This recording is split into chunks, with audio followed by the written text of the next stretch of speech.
E voltamos a falar sobre a chacina que matou uma família inteira. As vítimas foram veladas juntas em Campinas e enterradas agora pela manhã. O repórter Felipe Pereira esteve lá e mostra tudo pra gente. Não era assim que todos esses parentes e amigos da família morta na chacina queriam começar 2017. No cemitério da Saudade, em Campinas, o clima não poderia ser diferente. Desolação e revolta. Pela fila de carros, já era possível ver o impacto que esse crime causou na cidade. Ninguém ainda parecia acreditar no que aconteceu. Os velórios aconteceram todos ao mesmo tempo neste espaço.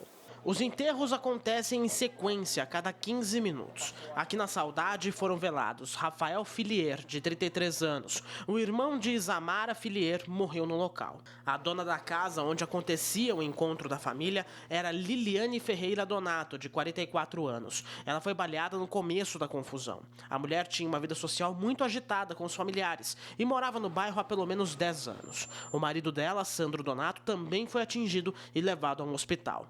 A irmã de Liliane, Alessandra Ferreira de Freitas, tinha 40 anos de idade. Também estava no local onde acontecia a festa e morreu na hora.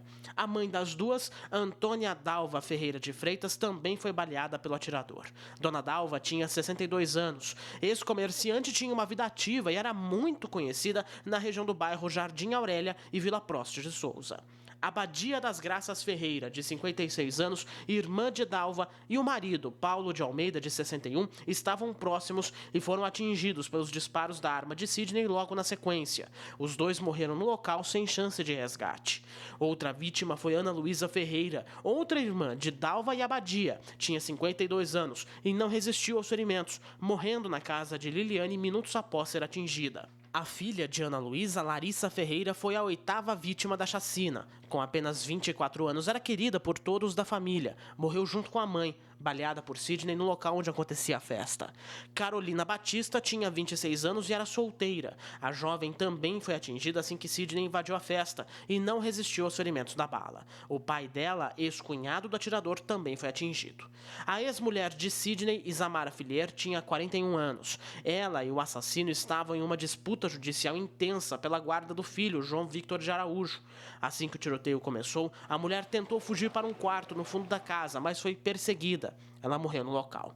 O filho do casal viu tudo o que aconteceu e ainda perguntou ao pai por que tinha feito aquilo. Descontrolado, Sidney atirou 2 vezes contra a criança, que morreu ao lado da mãe. João tinha apenas 8 anos de idade. Depois que matou o filho, Sidney tirou a própria vida. O técnico em laboratório de um dos polos de tecnologia de Campinas tinha uma vida estável e, segundo os vizinhos, era tranquilo, até que o processo de separação e de guarda o transformou completamente. Sidney Araújo tinha 46 anos.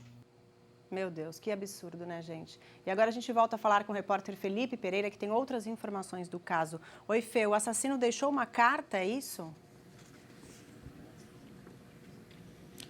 Deixou, Vanessa. A informação que se tem, na verdade, é que seriam pelo menos 3 cartas que ele teria deixado para a ex-mulher, para o filho e também para os amigos. O Jornal Estado de São Paulo divulgou ontem, com exclusividade, trechos de uma carta que era dirigida justamente ao filho João Victor.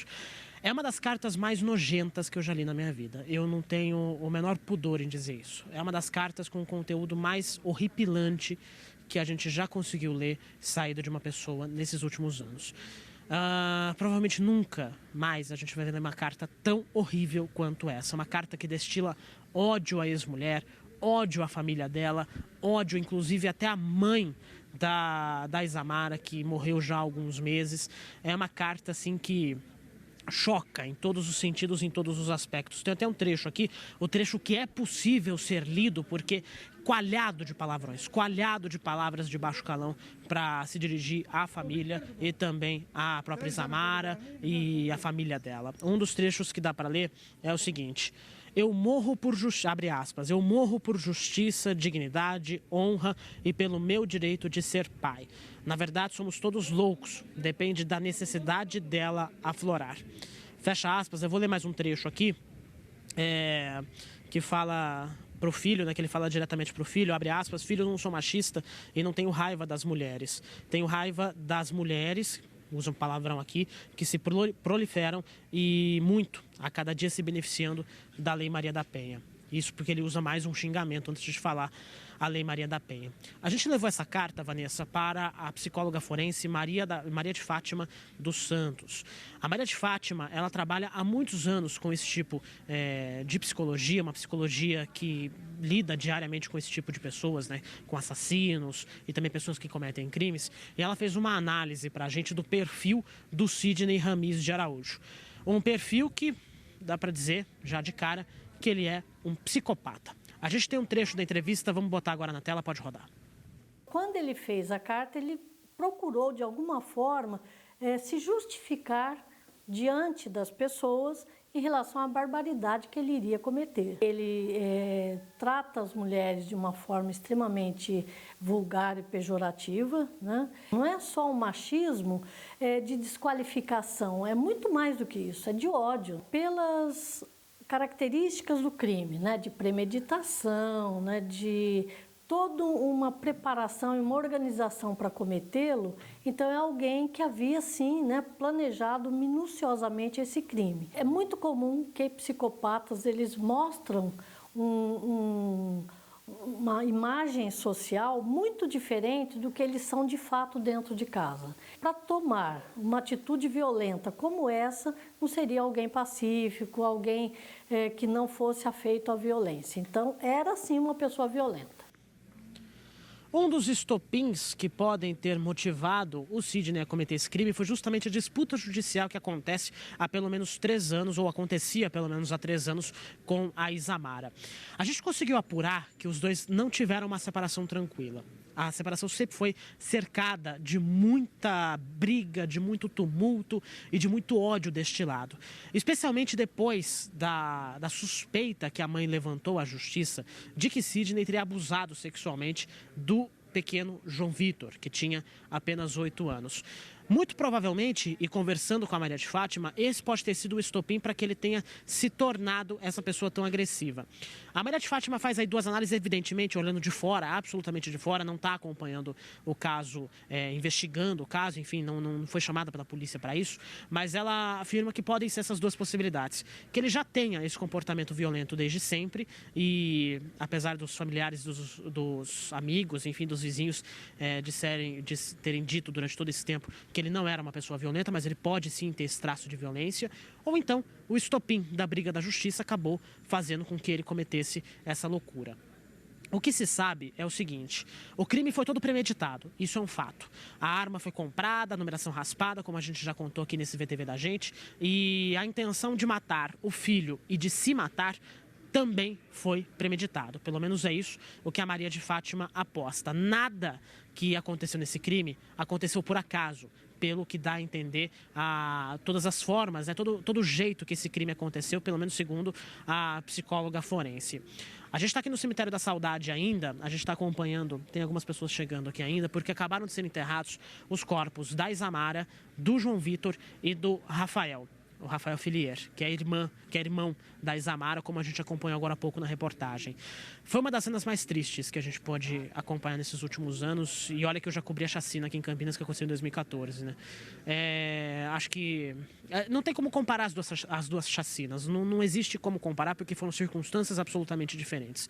Muita gente vai dizer, e você vai ver isso durante todo o dia, que essa que aconteceu nesse final de semana foi a maior chacina da história da cidade pelo número de mortes. Mas é uma afirmação olhando-se apenas números e não se tratando de pessoas. É uma afirmação muito vaga, muito vazia e que olha apenas as pessoas como números em vez de pessoas.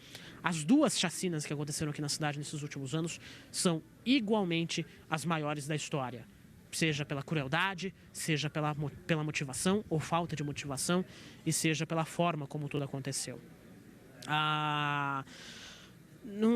Me faltam palavras, tem horas que me faltam palavras para relatar tudo isso que aconteceu. A gente está acompanhando desde ontem à noite. Já disse isso aqui no VTV da gente, não acreditei na hora que eu vi a mensagem, ou da hora que eu comecei a ver as notícias, ontem também. Com relação à atualização de informação para você de casa, todos os 12 corpos foram enterrados aqui no Cemitério da Saudade. Os últimos corpos foram justamente da Isamara, do João Vitor e do Rafael. O corpo do Sidney foi enterrado, a informação que nós temos, às 10 horas da manhã, no Cemitério Municipal de Jaguariúna, onde reside a família dele. A família não queria que a funerária divulgasse o local e também o horário, mas a gente acabou descobrindo isso aqui no jornalismo da VTV. A polícia ainda está investigando, eventualmente, alguns detalhes sobre esse caso. A informação das testemunhas que sobreviveram, aqueles que levaram tiro e sobreviveram, que tiveram alta, podem ajudar e tentar traçar um pouquinho mais a premeditação desse crime.